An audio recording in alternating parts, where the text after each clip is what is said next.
Audio Jungle.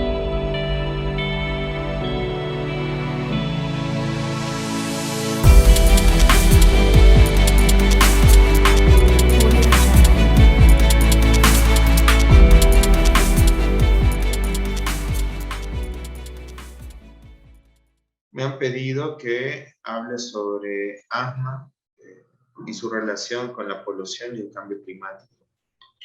Antes que nada, siempre es importante dejar claro que yo no tengo conflicto de intereses, y aunque obviamente el tema que traigo a colación no se correlaciona con ninguna posibilidad de sesgo por cualquier industria, sobre todo, es importantísimo siempre dejar claro esto antes de continuar. El cambio climático y el efecto invernadero es hoy por hoy una de las grandes amenazas para la, yo no diría solamente para la salud, sino para nuestra existencia como especie. Tanto así que hace menos de 2 semanas todos los líderes mundiales estaban reunidos justamente para poder establecer una estrategia para combatir el cambio climático, algo que lastimosamente, pienso yo, ya es muy tarde desde el punto de vista de prevención. Hoy tenemos que lidiar con todos los efectos que estamos atravesando ya. El efecto invernadero, el calentamiento global, el aumento de la cantidad de dióxido de carbono en el aire, la afectación de la biosfera y de la biodiversidad, no solamente que hay aumento de distintos agentes polulantes como el dióxido de nitrógeno, el dióxido de azufre, el aumento del ozono a nivel del ambiente respirable, de nuestra atmósfera, sino que pues, todos estos elementos tóxicos también generan cambios en la biodiversidad. El aumento propio de la temperatura, y por sí mismo esto es un efecto importantísimo en el desarrollo de enfermedades. Y sin duda esto pues, genera como un círculo vicioso, como una espiral vicioso, cambios directos que afectan a la salud, como las inundaciones, y por sobre todo, ya hablando del efecto respiratorio, también la posibilidad de tener más incendios forestales, y eso va a generar toxicidad puntual. Esta es la realidad que estamos viviendo, y por eso digo que esto hay que combatirlo, e idealmente hubiera sido prevenible, pero bueno, ya estamos en este punto. Pero la polución no solamente es el aumento de las partículas polulantes, el material particulado en el ambiente. La polución también tiene que ver con nosotros mismos. Y fíjense cómo el aumento de la densidad poblacional también por sí mismo es un problema. 2/3 de la población ya vive en megápolis, en grandes ciudades, y esto también conlleva a que en los últimos 50 años la mitad del bosque pluvial ya ha desaparecido, y este aumento poblacional, este consumo de nuestro recurso vital, también lleva a una destrucción de hectáreas, de grandes hectáreas de bosque cada año.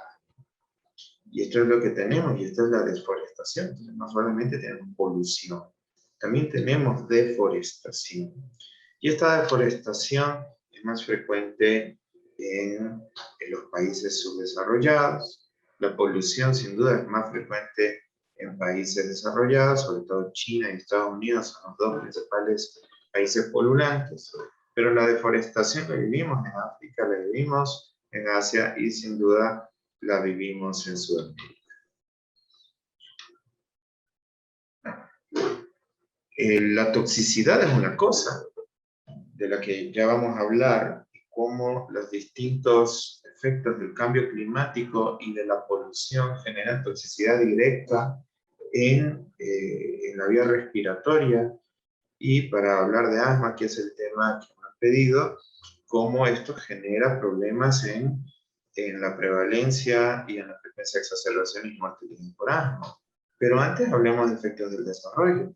Aquí les traigo a colación una gran cantidad de bibliografía que claramente avala el, el gran problema que tenemos acá, que es la afectación del desarrollo de la vía respiratoria en niños y adolescentes.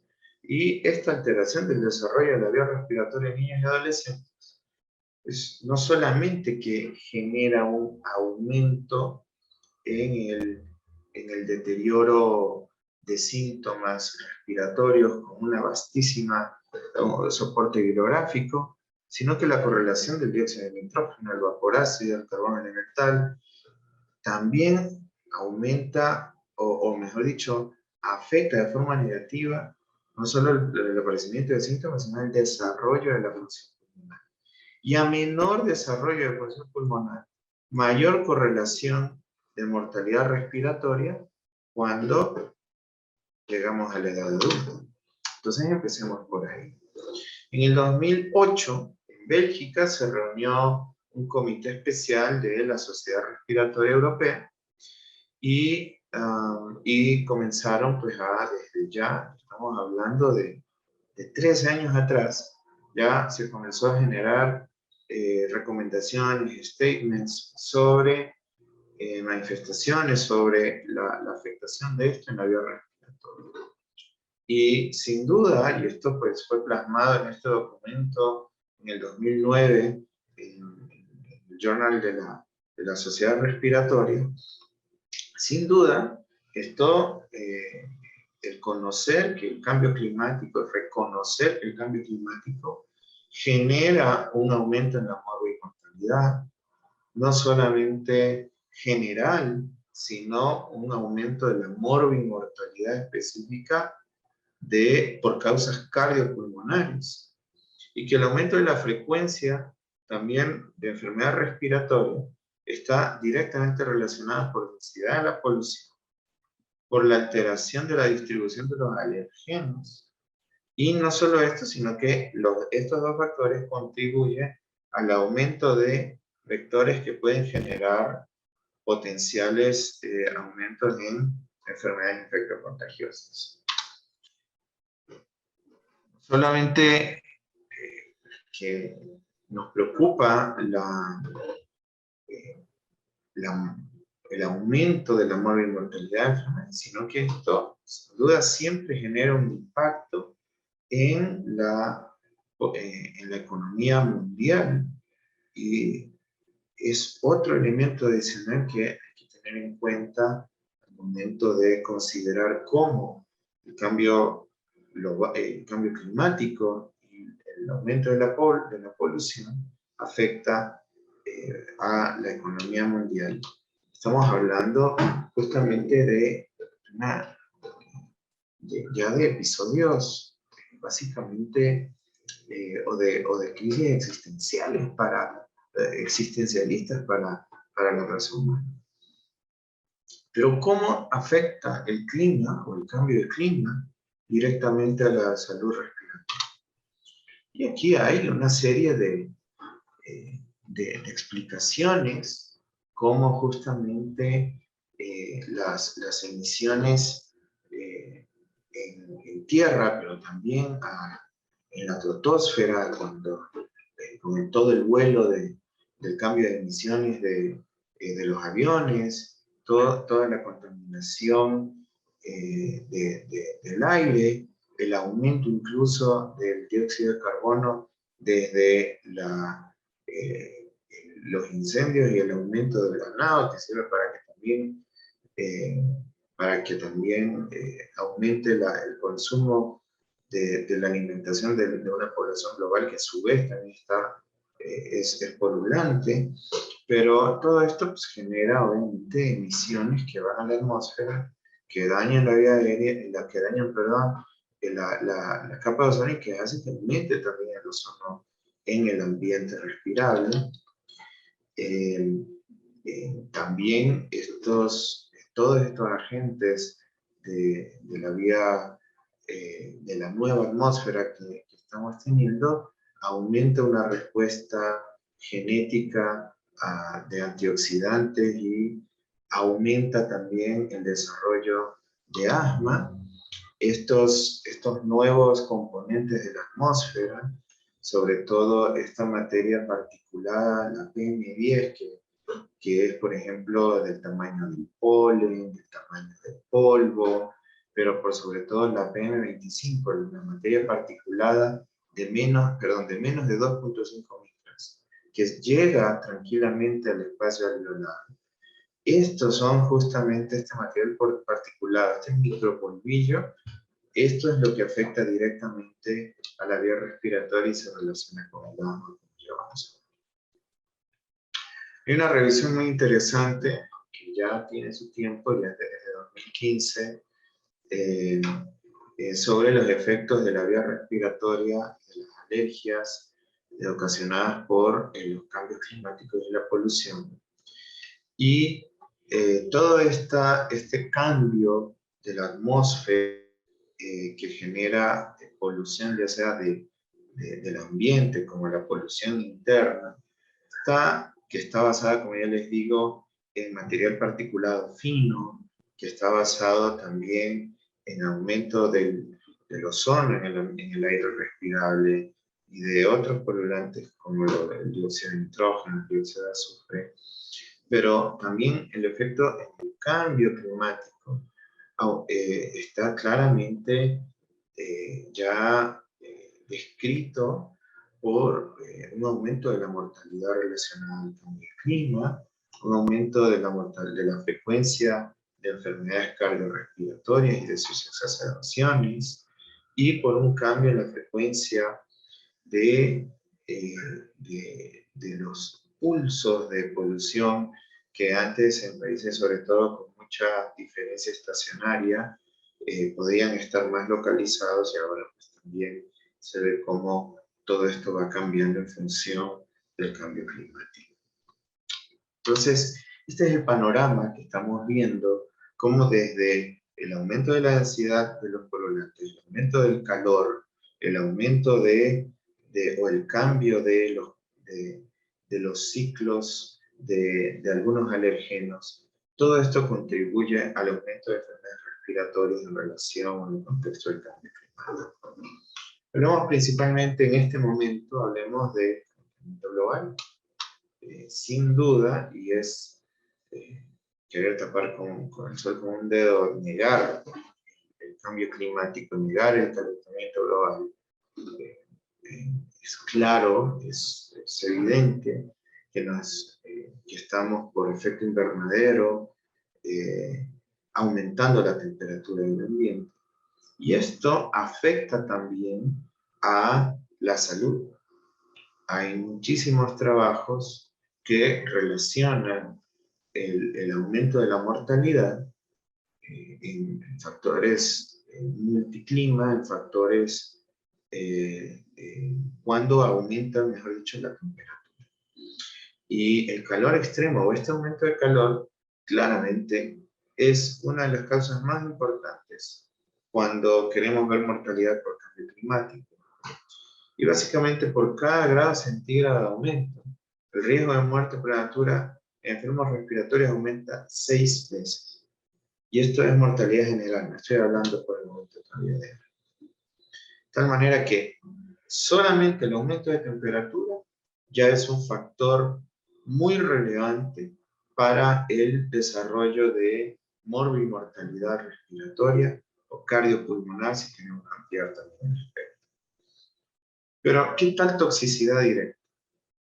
Pues la toxicidad directa de la polución, ustedes ven el gráfico, sin duda tiene que relacionar, aumenta la mortalidad pulmonar, pues cáncer de pulmón, exacerbaciones de asma, aumento de desarrollo infeccioso, alteraciones en la función pulmonar, cambios, como ya habíamos hablado, o alteración en el desarrollo de la enfermedad pulmonar. Pero fíjense que esta esta polución ambiental que respiramos, también tiene que ver con la mortalidad cardíaca o cardiovascular, cerebrovascular y alteración vascular, pues que a su vez también suman en el desarrollo, en la mortalidad general, y eso sin tomar en cuenta la potencialidad de efectos en el desarrollo intrauterino. La polución ambiental por sí misma tiene pues, distintas afectaciones, los gases de escape y los principales mecanismos de afectación son la injuria celular directa, pero también la activación de estrés oxidativo que a su vez genera el desarrollo de las enfermedades que ya hemos analizado. Existen tres afectaciones principales: la contaminación por partículas, este material particulado que dependiendo del tamaño podríamos llamarlo el PM10, el tamaño del polvo, o el PM2.5, el tamaño todavía de partículas mucho más pequeñas. Este material particulado, los gases de escape de vehículos, monóxido de carbono, dióxido de azufre, dióxido de nitrógeno y ozono. Esos son los tres principales agentes de daño directo o que generan activación del estrés oxidativo. Hablemos de ozono porque no siempre lo tomamos en cuenta en el momento que hablamos de polución. Muchas veces hablamos de otro tipo de factores, sobre todo la combustión de los gases y todo este tema, pero el aumento de la exposición al ozono pues tiene clara relación con la exposición a mortalidad y es un factor muy importante en la polución del aire que respiramos. El ozono es un oxidante poderosísimo y se asocia a daño persistente de la vía aérea y el parénquima pulmonar, y hay relación directa con el aumento de síntomas del asma y también con el aumento de admisiones hospitalarias, con aumento de la mortalidad por asma y de la mortalidad en general. Y todos los modelos que predicen cambio climático, que buscan entender cómo cambia la atmósfera, absolutamente todos los modelos predicen un aumento de la cantidad de ozono en el aire respirable de grandes metrópolis. Y aunque no está todavía, no hay mucho trabajo que relaciona la exposición crónica al ozono, sin duda hay muchísima información sobre la toxicidad del ozono a corto plazo en la vía aérea y en el parénquima pulmonar. Acá hay un trabajo interesante, una revisión que salió el año pasado sobre la posibilidad de la afectación de los principales polulantes de la vía aérea, y fíjense cómo en personas se relaciona muchísimo con exacerbación, hospitalización y alteración de la función pulmonar, y los principales, pues, dióxido de nitrógeno, dióxido de azufre y el material particulado, sobre todo el PM25, tiene clara afectación, tanto en una limitación en la función pulmonar, como en aumento de los síntomas del asma, aumento de exacerbaciones y aumento de hospitalizaciones. Pero ¿qué hay de la polución dentro de casa? Ese es otro tema. La polución dentro de casa, que es el aire que respiramos en el 90% del tiempo, también está directamente relacionado con aumento de la frecuencia de asma, aumento de la prevalencia del asma y aumento de la mortalidad. Y puede venir de distintos lugares. También las partículas de combustión, el tabaquismo de segunda mano, cuando el formaldehído inhalado, que puede venir no solamente del tabaquismo dentro de casa, sino de algunos materiales de construcción, de algunos materiales de combustión en la cocina,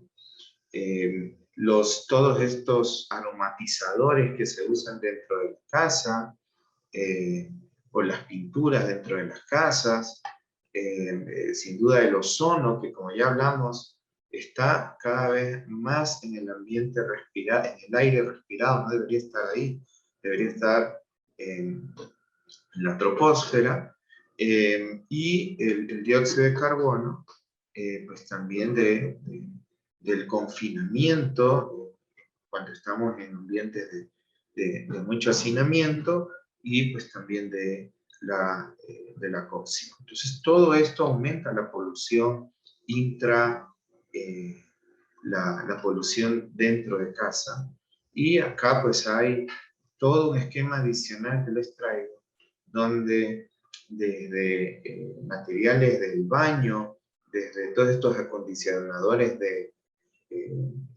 para que huela bonito, materiales del aire acondicionado, todos estos productos de limpieza o de la cocina pueden afectar a la polución eh, dentro de casa, y sin duda generar una relación con el ambiente. Hay bastante información, bastantes citas bibliográficas que están correlacionando tanto la gravedad de los síntomas del asma como aumento de la prevalencia del asma relacionados a la polución dentro de casa. Y de la misma manera, pues, en esta revisión publicada el año pasado, pues podemos ver cómo el tabaquismo es claramente el principal factor de polución intracasa o dentro de casa, pero la combustión de gas y de madera y el humo de consumo, pero también como combustible dentro de casa, se relacionan con asma, pero por sobre todo estas fuentes de calor no solo se relacionan con aumento de la frecuencia de asma, sino con aumento de exacerbaciones, aumento de hospitalizaciones, aumento de uso de medicación y deterioro de la función pulmonar. No nos olvidemos de los hongos, del moho dentro de casa, que también es un factor desencadenante para el aumento de exacerbaciones, y no hay mucho descrito sobre aumento de hospitalizaciones y aumento de uso de asma, pero eso no significa que no. Y nosotros sí vemos que nos dedicamos con más frecuencia a la enfermedad intersticial, un aumento en el desarrollo de las meningitis por hipersensibilidad, que sin duda también son un componente importante en el desarrollo de enfermedad respiratoria y polución dentro de casa.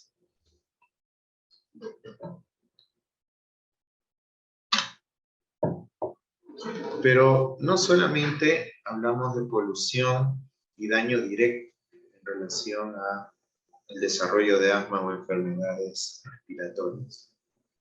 La polución por sí misma y el cambio climático también pueden aumentar las alergias, y por esta vía aumentar el desarrollo de asma tanto en prevalencia como en gravedad. Y pues sin duda el cambio climático pues, genera un aumento de la densidad y un aumento de los cambios o del tiempo en el que ciertos alergenos están presentes en el ambiente. Entonces, el cambio climático cambia, a la redundancia, para mal, el aumento o la frecuencia de ciertos alergenos, sobre todo del polen, pero también predispone al desarrollo o a más frecuencia de ciclos virales, y esto, por esta vía, por estas dos vías, el cambio climático también puede aumentar la frecuencia y la gravedad, como ya les había dicho, de asma y de enfermedades alérgicas. El efecto de cómo el cambio climático se correlaciona con la alergia del polen, pues, aumenta rápidamente en climas más calientes el crecimiento de las plantas, pero sobre todo de las hiedras, sobre todo de todas las gramíneas. Aumenta la producción de polen de cada planta. Aumenta el desarrollo de proteínas alergenas dentro del polen y aumenta el inicio del tiempo del crecimiento de las plantas y por tanto el inicio de la producción de polen mucho más temprano, haciendo que las temporadas de alergias gramíneas duren más. Entonces, no solamente es un tema de más plantas o de más gramíneas, de más hiedras, de más gramíneas en general, sino el aumento de la cantidad y de la calidad de alergenos que cada planta produce. Un término interesante, sobre todo en enfermedades, en países donde hay claramente temporadas de tormentas eléctricas, y es este término que en inglés llamamos thunderstorm asthma, o sea, el asma de las tormentas, que existe y que se relaciona bastante en el sentido de que cuando hay temporadas de tormentas eléctricas por varias vías, comienzan a salir mayor cantidad de polen en el ambiente que se rompe más fácil y que por tanto durante temporadas de tormentas eléctricas podemos tener mayor frecuencia de exacerbaciones. Y esto pasa en la primera media hora de la tormenta eléctrica. O sea, esto es una correlación directa e innegable. Los fuertes campos eléctricos de las tormentas rompen, minimizan más el polen, sale al ambiente mayor cantidad de alergenos respirables y tenemos que ahora que cada vez estamos viendo con más frecuencia tormentas eléctricas en Quito, tenemos la obligación de prevenir a nuestros pacientes asmáticos que en épocas de tormenta eléctrica se cuiden y darles claramente los planes de acción de asma que necesitan. La evidencia está clara sobre vamos a, entre comillas, me van a odiar todos los asmólogos que me están escuchando, este fenotipo de asma, este asma de la tormenta eléctrica, pero primero que la frecuencia de asma en tormentas eléctricas está claramente determinada. La relación causa-efecto está. Y hay una asociación pues clara entre el aumento de gramíneas de polen y las temporadas de lluvia, por supuesto que sí, y sujetos con alergias al polen que están dentro de casa y que no están con exacerbaciones, y sobre todo que a mayor riesgo de asma grave en sujetos que no están con tratamientos correctos, pues pasa justamente, experimentan exacerbaciones o deterioro de sus síntomas en estas temporadas. De tal manera que la relación está, en muchos lugares, en Australia sobre todo, hay muchos anuncios de cuidado sobre el aparecimiento de las tormentas eléctricas, y creo que es algo que nosotros debemos tomar en cuenta para nuestros pacientes. La polución y la exacerbación no solamente se limita a la tormenta eléctrica. La polución y la exacerbación está claramente desarrollada. Acá hay un +1, hay un metaanálisis que pues, básicamente 208 trabajos buscando polución y exacerbación. Este es un grupo argentino, sacó de los 208 trabajos 22 estudios, y en esos 22 estudios encontraron claramente una relación, sobre todo en esta materia particular 25, con mucha más frecuencia, con un odds ratio alto para que las personas que tienen exposición apenas 25 se exacerban más. Más al ozono, sin duda, que al monóxido de carbono y más del dióxido de azufre que al dióxido de nitrógeno. Entonces, claramente estos tres agentes se correlacionan mucho más que otros con exacerbaciones de asma. Y ahí hay que tener mucho cuidado si es que nosotros logramos identificar áreas que puedan tener este tipo de polución, sobre todo con el tema de la materia particulada 25. Les digo, este polvillo mucho más fino que puede entrar al alveolo con mucha mayor facilidad. ¿Qué tal con polución y mortalidad? Pues también hay trabajos. Este año salió, no, este es un trabajo en 2019, pero antes de que la provincia de Hubei sea famosa por, por otras razones, ya se había buscado, ya se había hecho un estudio cómo pacientes con China es el mayor polulante mundial, así que este trabajo tiene muchísima relevancia. Y justamente encontraron ellos que en las zonas de mayor polución había mayor chance de mortalidad por asma que en zonas de menor polución, con un odds ratio alto, sobre todo para, nuevamente, dióxido de nitrógeno, ozono y materia particulada 25, que son los peores polulantes para el asma, tanto en mortalidad como en exacerbaciones. Hasta acá quiero terminar la presentación, o quiero llegar con la presentación. Nuevamente quiero agradecer mucho a todos por su paciencia y por su atención a la charla. Sin duda al comité organizador por la invitación y quedo a las órdenes para estar pues, pendiente de cualquier pregunta, cualquier comentario y generar a partir de este punto una discusión con todos los asistentes. Muchas gracias, doctor Delgado. Esperemos a ver si hay alguna pregunta.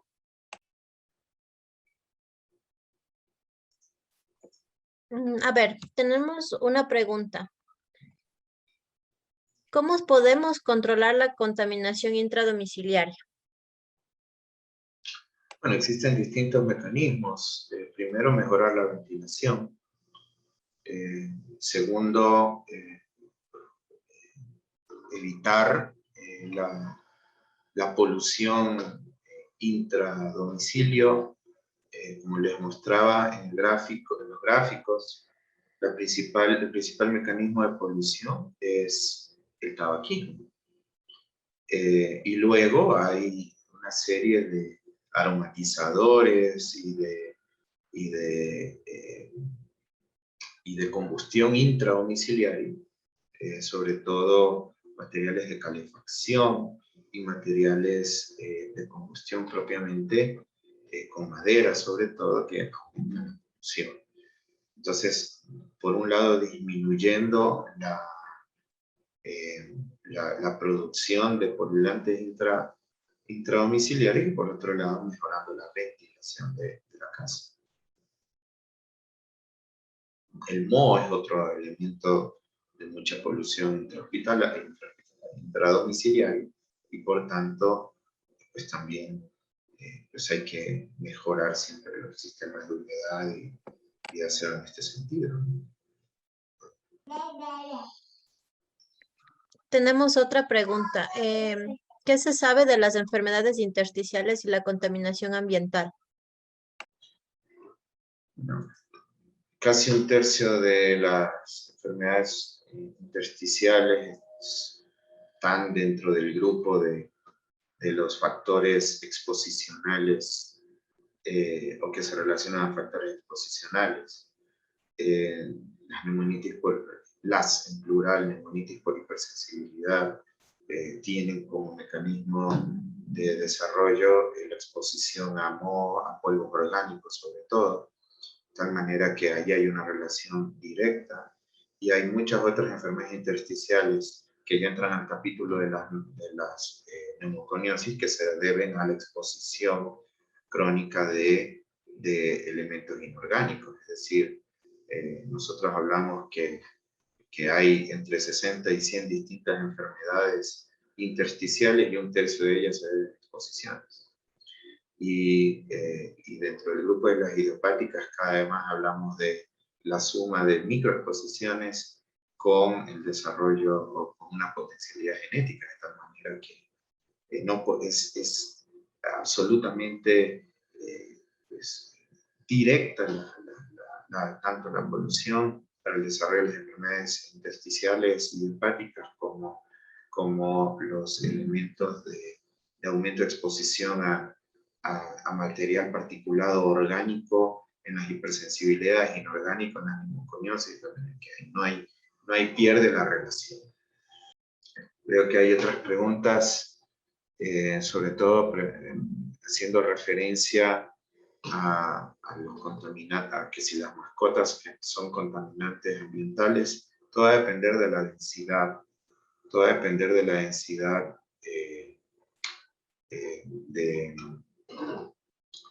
del aire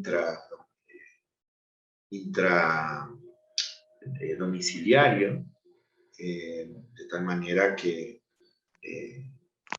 dicen ahí las aves, pues alguien que trabaja en una avícola tiene una altísima densidad de material particulado y de antígeno aviario y está en alto riesgo de desarrollar neumonitis por hipersensibilidad o asma en ese aspecto.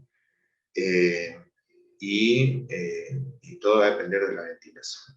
¿Un asmático puede tener mascotas? Por supuesto que sí, pero si nosotros encontramos un asmático alérgico que lo tenemos categorizado, que uno de sus principales gatillos son los alergenos de la epidermis de ciertos animales, de las células epidérmicas de ciertos animales, obviamente habrá que hacer una recomendación sobre la exposición de estas mascotas y el desarrollo del asma. Hay un comentario del doctor Efraín Guerrero sobre la publicación de Johansson en el 15 sobre el deterioro de función pulmonar y la bacteria particulada de 2.5 micrómetros, y creo que uno de los puntos que he querido abordar en esta charla es cómo todos los polulantes generan alteración en la función pulmonar en adultos, y lo más preocupante es el deterioro del desarrollo correcto de la función pulmonar en niños y adolescentes, que nos puede generar siempre un problema para cuando estos chicos lleguen a edades adultas y que puedan ya partir de una función pulmonar más baja. Eso es un problema serio. Tenemos una pregunta más. ¿Considera que inferir en el microbioma será una estrategia para mejorar este aumento de alergias a gramíneas por polución y de esta manera lograr disminuir de alguna forma el inicio temprano de asma o sus exacerbaciones? Por supuesto, es decir, pero el problema es que la polución afecta al microbioma. Por eso están todas las teorías del urbanismo, cómo esto también puede generar. Hay dos teorías, pues, la teoría de la limpieza y la teoría del urbanismo en el desarrollo del asma. Y el problema es que la polución, que es lo que nos trae a discusión ahora, genera un aumento o interfiere en el buen desarrollo del microbioma respiratorio, si es que por ahí va la pregunta. ¿Cómo corregir esto? Más allá de evitar ambientes con altos índices de polución, es la pregunta, ¿no? Si es que queremos usar estrategias terapéuticas para esto, pues no creo que estemos allí todavía, pero pues, obviamente pues, es importante también conocer la opinión del resto de panelistas y expositores del día de hoy sobre esta pregunta, pero más allá de que la afectación del microbioma por la polución desarrolla o aumenta la prevalencia de asma y de la gravedad de la misma, ahí cómo actuar es otra pregunta más difícil de responder.